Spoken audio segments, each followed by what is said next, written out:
Welcome to the Startup Funding Espresso. I'm Hall T. Martin, where we talk about how to raise funding and invest in startups and the time it takes to drink an espresso. If you have a question about startup funding or investing, please go to the website, startupfundingespresso.com, and type in your question into the chat bot in the lower right corner to receive an answer. I hope you enjoy this episode. Hello, this is Hall T. Martin with the Startup Funding Espresso, your daily shot at startup funding and investing. Reputation, credentials, and identity are new use cases brought about by Web3. Since there are no longer gatekeepers to check credentials and identity, there must be some way to manage this online. There are several types of reputation. Social reputation captures one's value based on user-generated content. Through likes, shares, and retweets, there's a score for one's reputation.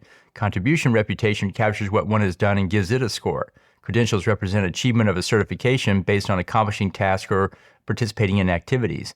The system captures this in the form of avatars and badges. An example of this is a customer loyalty program. And finally, there's identity, in which the system verifies one's identity. This requires a verification process to determine if you are who you say you are. This gives rise to the identity provider use case. Web3 removes the intermediaries and uses online software tools to capture one's reputation, credentials, and identity. This gives rise to new functions that must be done online. Thank you for joining us for the Startup Funding Espresso, where we help startups and investors connect for funding.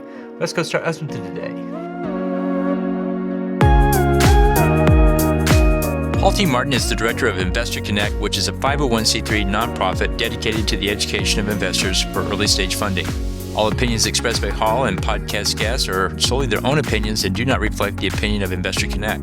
This podcast is for informational purposes only and should not be relied upon as a basis for investment decisions.